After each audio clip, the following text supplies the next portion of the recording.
Jadi gini Tat, Wis, bestie ya. Nggak apa-apa, nggak apa, nyantai aja nanti kamu. Gak apa-apa, santai aja Tio. Nggak apa-apa ya Ustaz. Gak apa-apa dong. kan saya mau nanya soal jodoh ini Tat. Banyak yang bilang biasanya jodoh kita itu adalah cerminan kita.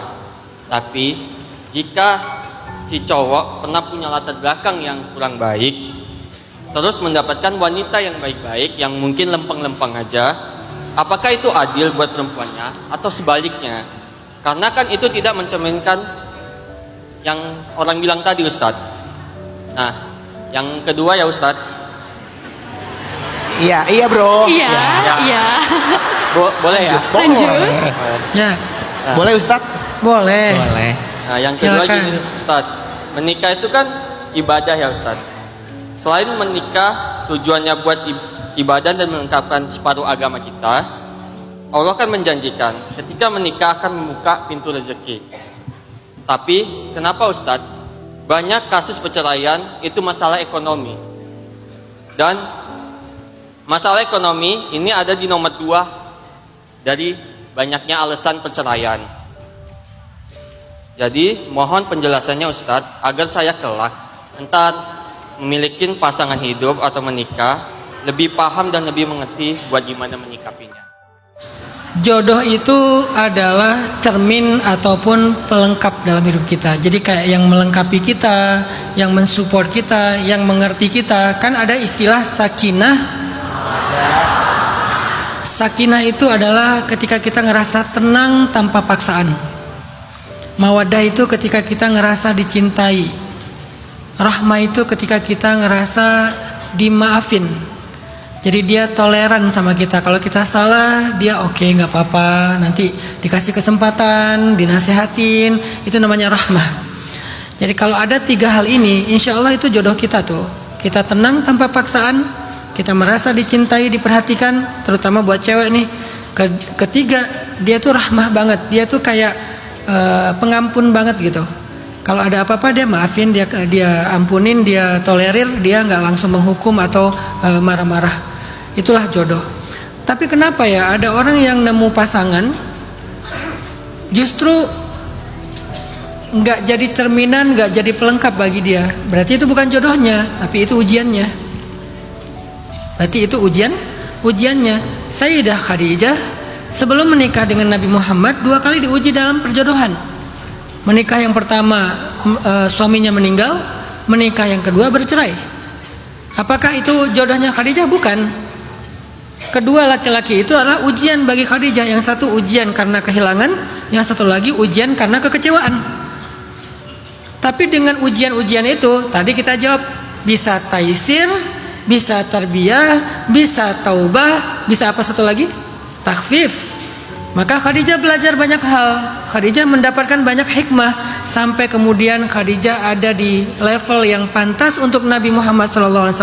Bertemulah dengan jodohnya itu Rasulullah SAW. Jadi ada yang langsung ketemu jodohnya, ada yang diuji dulu dengan pernikahan yang gagal atau hampir menikah nggak jadi dan seterusnya. Semua itu adalah ya tadi jalan-jalan takdir. Ada yang langsung pas banget, happy banget, tapi mungkin nanti diujinya dengan yang lain, diuji dengan mertua, diuji dengan anak. Ya ada aja karena kalau Allah ngasih kesulitan karena pengen Allah kasih kemudahan. Ya kita tinggal minta, ya Allah jangan engkau berikan saya ujian yang saya tidak mampu memikulnya. Ya Allah jangan berikan saya ujian yang berat. Ya Allah kalau perlu berikan saya anugerah-anugerah saja. Walaupun Allah Maha tahu apa yang terbaik buat kita. Jadi Tio, emang kayak gitu. Ada yang memang langsung ketemu cermin, ketemu pelengkap dirinya, ada yang ngelewatin jalur takdir tadi. Yang kedua, katanya nikah itu membuka pintu rezeki. Kenapa ya banyak yang cerai karena ekonomi? Nabi itu pernah bilang, hampir-hampir kefakiran mendekatkan orang kepada kekufuran. Sampai ke Indonesia kalimatnya berubah, kemiskinan lebih dekat kepada kekufuran. Sejak kapan hadisnya jadi kemiskinan? Islam tidak mempermasalahkan kaya miskin. Islam mempermasalahkan cukup dan fakir. Cukup itu artinya qanaah, muqni', sedangkan fakir itu selalu ngerasa kurang.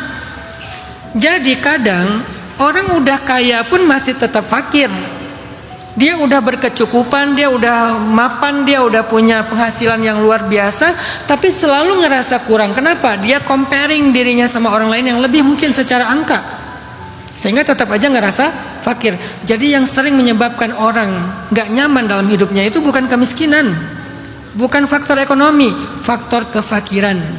Kalau dia orangnya qanaah, kalau dia orangnya mukni', insya Allah dia akan bertahan. Tapi kalau orangnya tidak mukni', tidak qanaah, tidak bisa menerima, dia selalu menuntut lebih, apalagi kalau dia udah compare dengan yang lain, itu si fulan. Kadang-kadang ada orang yang dikasih nafkah sama suaminya UMR, dia mukni', alhamdulillah. Ada yang dikasih 10 kali lipatnya, 35 juta, masih ngerasa kok cuma segini ya bulanan aku 35. Kenapa? Karena dia ngebandinginnya sama yang 50, yang 100 artis. Ada yang pernikahannya sederhana aja, cuman kayak makan-makan kecil gitu, dia udah bahagia. Ada yang pernikahannya tuh udah nyewa gedung segala macam, gak bahagia. Kenapa? Kurang besar angkanya kayak artis yang sekian miliar misalnya.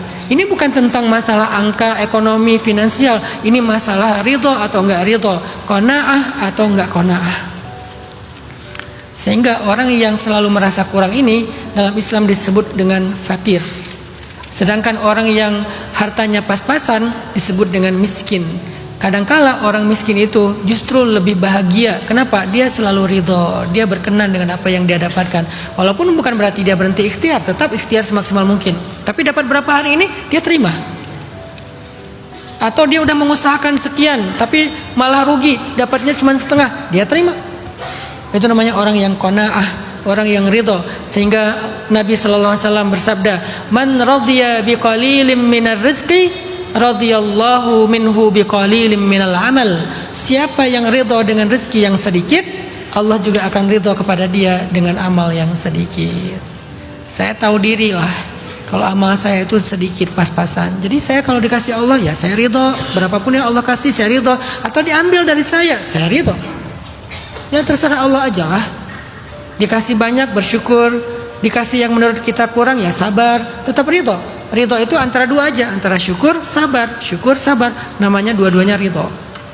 Jadi itu Tio, bukan tentang ekonomi menurut saya, tapi tentang perasaan mau ridho kah, mau qanaah kah, atau mau merasa fakir, selalu ngerasa kurang.